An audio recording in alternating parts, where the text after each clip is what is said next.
म्हाळसा, म्हाळसा, लतिका, काय झालं? तू अशी धावत का आलीस? म्हाळसा, लक्ष्मी देवी कुठे आहेत ते मला समजले आहे. कुठे आहेत लक्ष्मी देवी?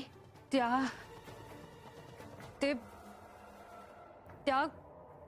खाली त्या वाड्यात आहेत. आणि प्रधानजी? लक्ष्मी देवी आणि प्रधानजी दोघेही खाली त्या वाड्यात आहेत, देवांसमवेत.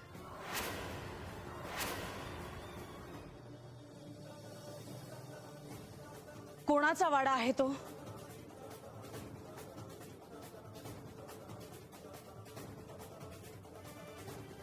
लतिका, मी काय विचारलं? वाडा कोणाचा आहे तो? तो बानूचा वाडा आहे.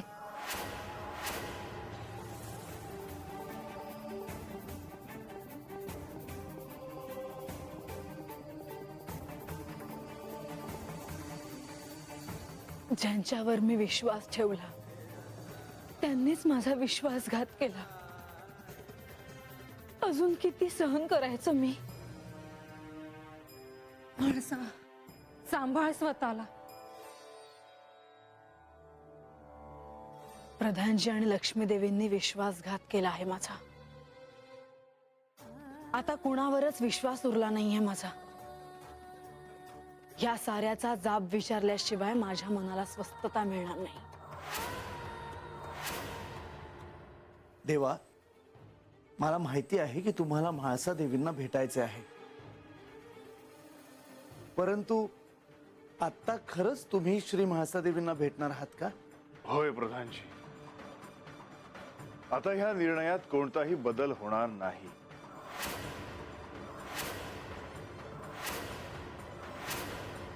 ठीक आहे देवा, तुमची जर इच्छा असेल तर मी तुमचा निरोप म्हाळसा देवींपर्यंत पोहोचवेन.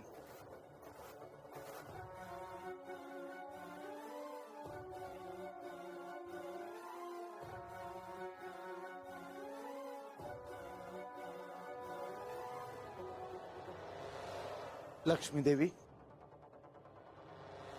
मला असं वाटतं आहे की तुम्ही जर बाणाई बरोबर थांबलात तर बरं होईल. तिला धीर मिळेल. हो.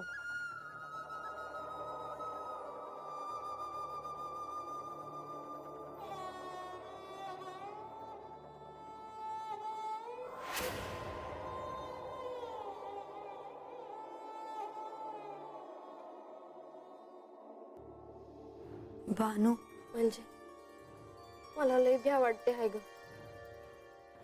देव म्हाळसा ताईसनी भेटाया गडावर जाणार असं म्हणतात. तेव्हा बानू,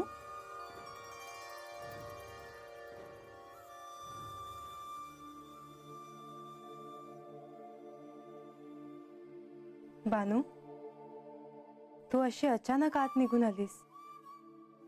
अस्वस्थ दिसलीस म्हणून मी तुला भेटायला आले.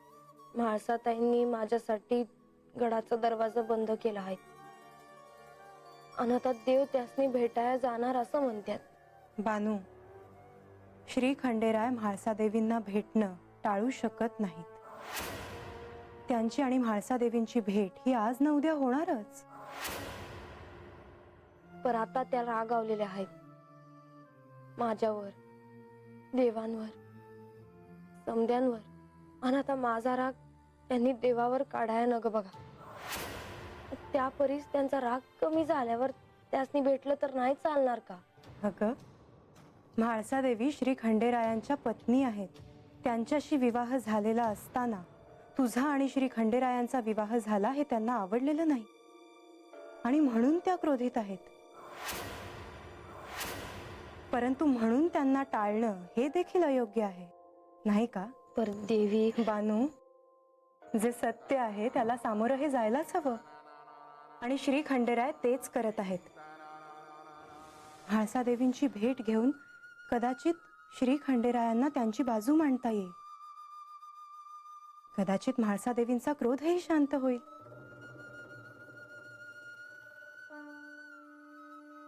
आणि तसं झालं नाही तर? तुझी काळजी मला कळते आहे. सारं काही सुरळीतपणे पार पडेल. तू निश्चिंत राहा.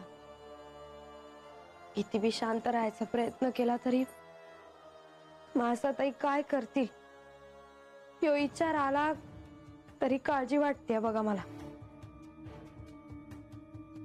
उगा रागाच्या भरात माझ्यावरचा राग त्यांनी देवावर नग काढाया.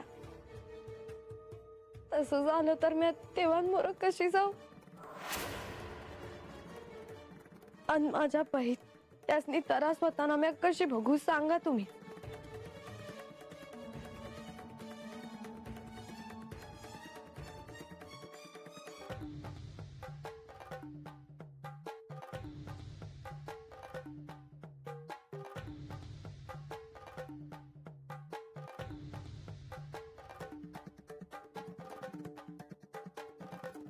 देवा, तुम्ही सांगितल्याप्रमाणे मी म्हाळसा देवींपर्यंत आपला निरोप पोहोचवण्याची व्यवस्था करेन. परंतु अजूनही मला असंच वाटतं आहे की तुम्ही म्हाळसा देवींना भेटण्याची ही योग्य वेळ नव्हे. प्रधानजी, जे सत्य आहे ते स्वीकारायलाच हवं. होय देवा, परंतु म्हाळसा देवींनी बाणाईला गडावर येण्यासाठी मनाई केली आहे आणि बाणाईसाठी गडाच्या मध्यावर हा वाडा बांधला गेला आहे. हे म्हाळसा देवींना सहन नाही होणार. त्यांचा राग अनावर होणार देवा. प्रधानजी, हे जे काही घडतं आहे आणि ते का घडतं आहे हे तुम्हाला ठाऊक आहे, मला ठाऊक आहे. पण म्हाळसेल आणि बानूला त्याची कल्पना नाही. प्रधानजी, पार्वतीने माझ्या साक्षीने जयाद्रीला वचन दिले होते की कृतयुगात ती माझी अर्धभार्या होईल. मी तिच्या वचनाची पूर्तता तर केली, पण अजून माझे वचन पूर्ण झाले नाहीये. कोणते वचन देवा? प्रधानजी, मी पार्वतीला सांगितले होते की कृतयुगात जयाद्रीशी विवाह झाल्यावर त्याचा सर्वाधिक त्रास तिलाच होईल. आणि तसेच घडले देखील आहे देवा. नाही प्रधानजी, आता तर केवळ माझा आणि बानूचा विवाह झाला आहे. दिल्या वचनाप्रमाणे मी बानूच्या अधीन होईल आणि त्याचा सर्वाधिक त्रास म्हाळसेला होईल. म्हणजे देवा, ह्या शिवलीलेत अजून बरेच काही घडायचे आहे तर. होय प्रधानजी. प्रधानजी, म्हाळसा आणि बानू केवळ माझ्या पत्नी नसून माझ्यासाठी अजून काहीतरी आहेत आणि त्यांचे महत्व जेव्हा ही शिवलीला संपुष्टात येईल तेव्हा या साऱ्या सृष्टीला कळेल. होय देवा, परंतु तूर्तास तरी तुमची आणि म्हाळसा देवींची भेट घडणार आहे ह्याकडेच साऱ्यांचे लक्ष लागून राहिले आहे. कारण तुम्ही म्हाळसा देवींना भेटायला येत आहात ही गोष्ट त्यांच्यापर्यंत लवकरच पोहोचेल. देवा, येतो मी.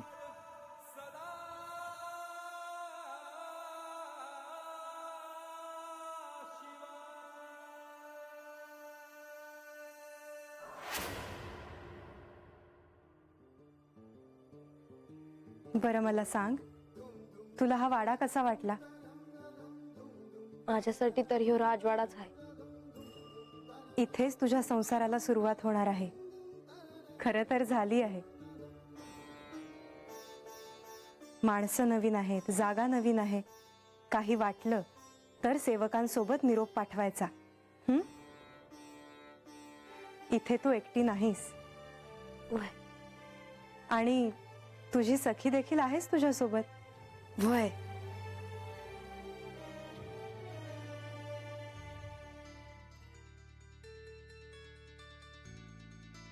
येते मी.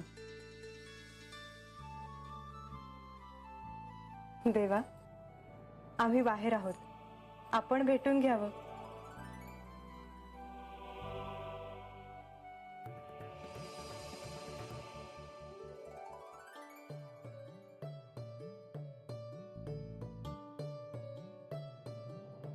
बानू, तू सांगितलं नाहीस काय? की हा वाडा तुला कसा वाटला ते?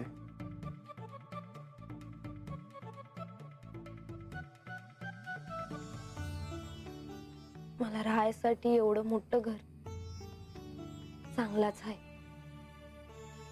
पर एक सांगू का जी, हम्म. तुम्ही संघ हायसा म्हणून या वाड्याला शोभा आहे बघा.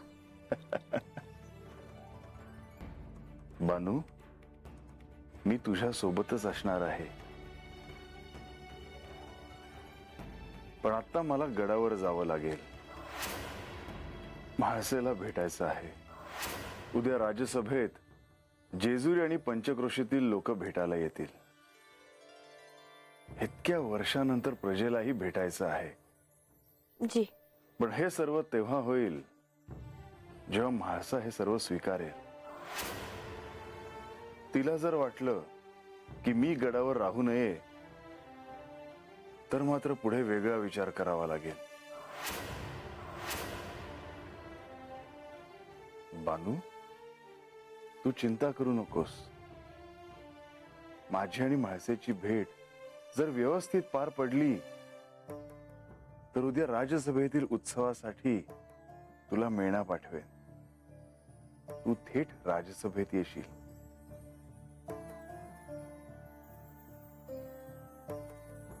म्या होय.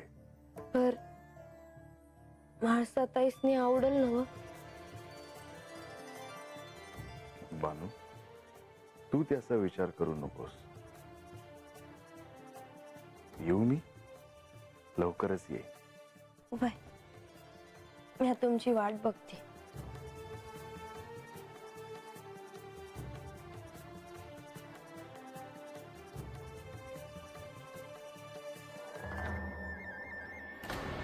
म्हाळसा, असा धीर नको सोडूस.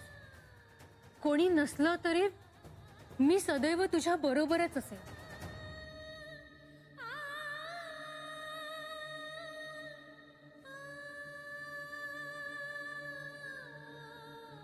देवी,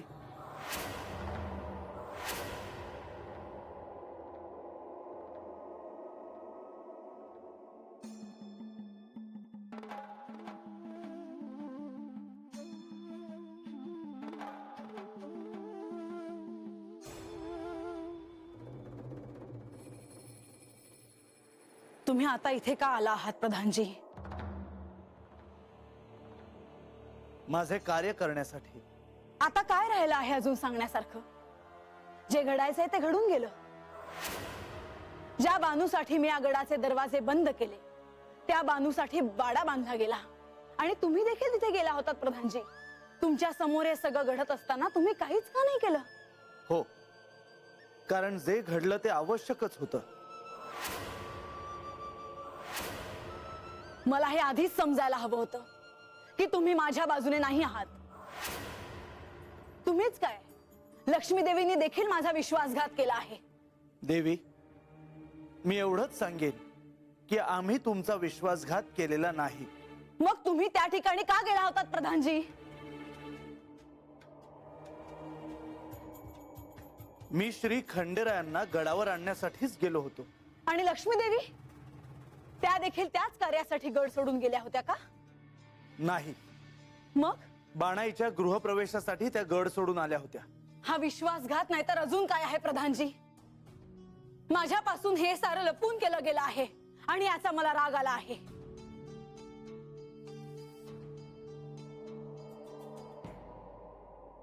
देवी, मी ज्या कार्यासाठी आलो होतो ते आता मी पूर्ण करतो. मी श्री खंडेरायांचा निरोप घेऊन इथे आलो होतो. श्री खंडेराय तुम्हाला भेटायला एकटेच गडावर यायला निघाले आहेत.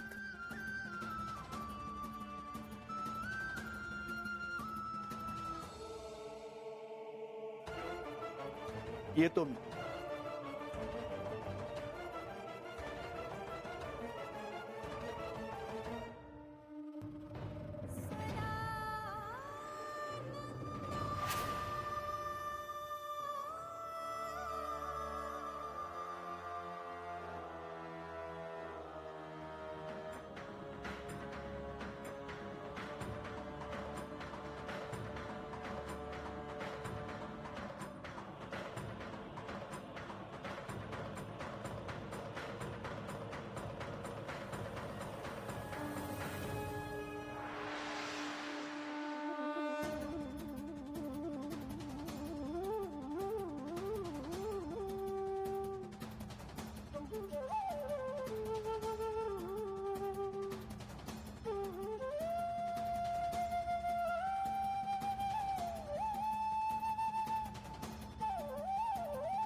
हे येत आहेत.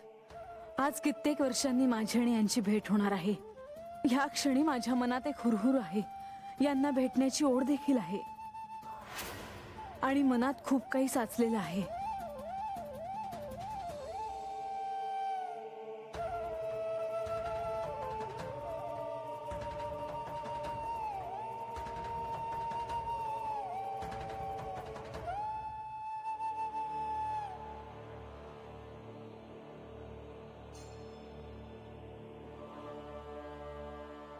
आज हे मला भेटणार. यांच्या स्वागतासाठी मी काय काय नाही केलं. किती स्वप्न बघितली होती मी यांच्या येण्याची, पण ती स्वप्न स्वप्नच राहिली.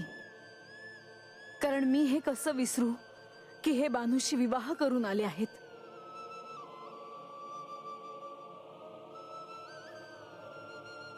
आज आमची भेट झाली तरी आमच्या नात्यातलं आलेलं अंतर कधीही आता कमी होणार नाही. हे सत्य मला आणि त्या दोघांनाही स्वीकारावं लागेल.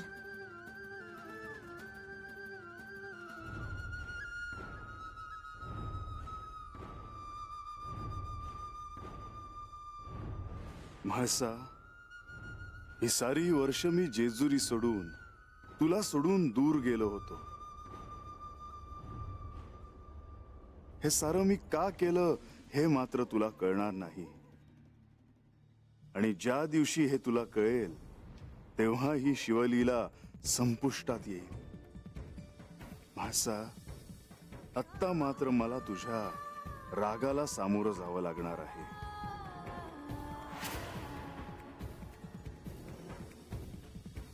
म्हाळसा, म्हाळसा, काय झालं लतिका? देवगडावर पोचले आहेत.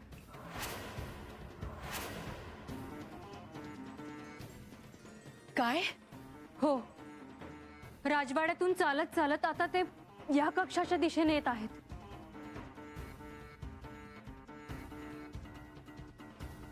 लतिका तू जा, मला एकांत हवा आहे.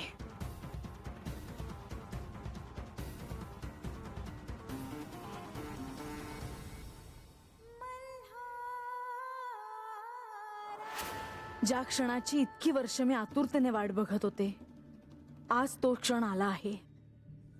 पण आज परिस्थिती निराळी आहे. इतकी वर्ष तुमची वाट बघणारी म्हाळसा आज तुमच्या समोर नव्याने उभी असेल, हे तुम्ही ध्यानात ठेवा.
म्हाळसा,